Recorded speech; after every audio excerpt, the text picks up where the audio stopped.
All right. Today, we're putting on our detective hats. We're going to go undercover and investigate the hidden flaws inside artificial intelligence. These machines we're building, they're not just learning our knowledge, they're also learning our prejudices, inheriting the very best and, yeah, the very worst of us. And that really brings us to the big question, right? We like to think of technology as being totally objective, totally neutral. But what if AI is just a really, really fancy mirror? One that's reflecting back everything about our society, the good, the bad, and the ugly. Let's find out. So, to really get why an AI might be biased, we've got to look in that mirror first. We have to understand our own biases. And it really starts with something called unconscious bias. This is basically a fundamental flaw in how our own brains work. We all do it. We make these little mental shortcuts, sorting people and things based on our culture and our past experiences, and we don't even realize we're doing it. Now here's the problem. AI learns from the world we've created, a world that's already jam-packed with these very same biases. Okay, enough theory. Let's run a test. Let's put this idea on trial.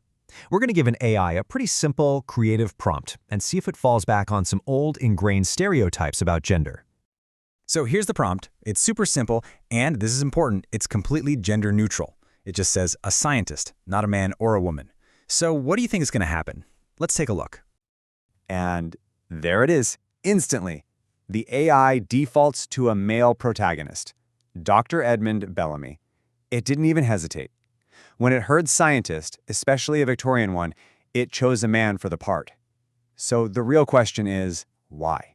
Why did it do that? This really gets to the absolute heart of the issue.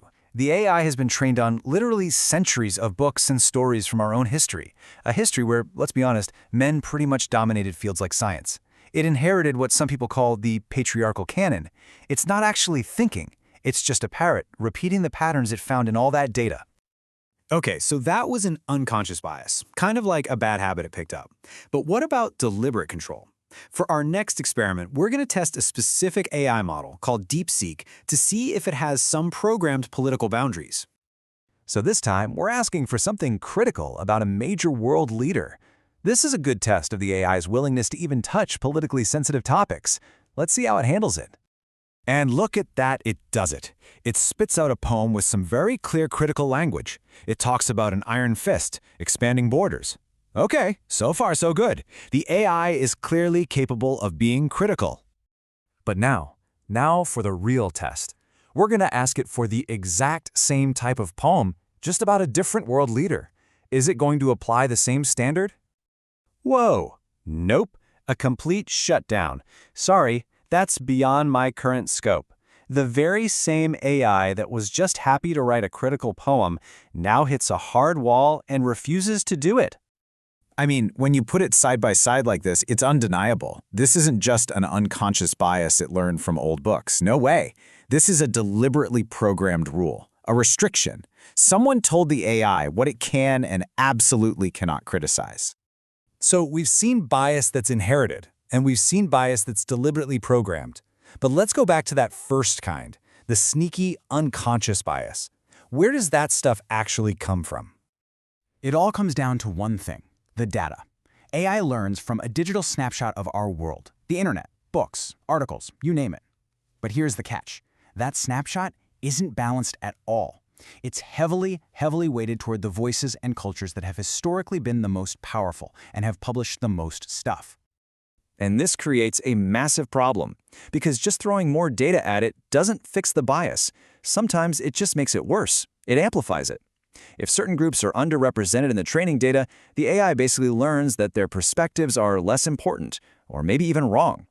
It's not learning objective truth, it's learning a very skewed version of reality. So it all sounds a little bleak, right? But what can we actually do about it? Well, the key is to stop being just a passive user and to start becoming a critical user of these incredibly powerful tools. Here's a really great way to think about this. Let's take the Pushpaka Vimana. It's a flying chariot from Hindu texts. Now, if an AI calls that a myth, is that bias?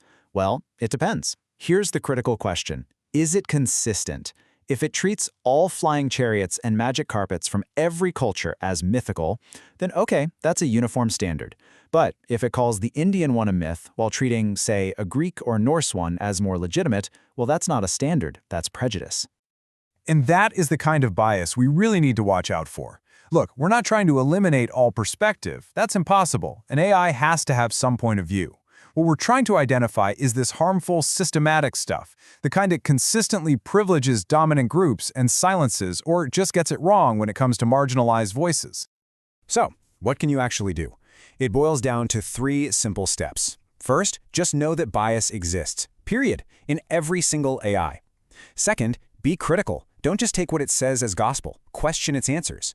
And third, challenge its assumptions. Ask why or why not. Go back to that first experiment and specifically ask for a story about a female scientist. Push back and see how its perspective changes. And that really leaves us with this final massive question. Perfect neutrality is probably impossible. So if the AI is always going to be a mirror of our data, our history, and our biases, then the challenge for all of us is this.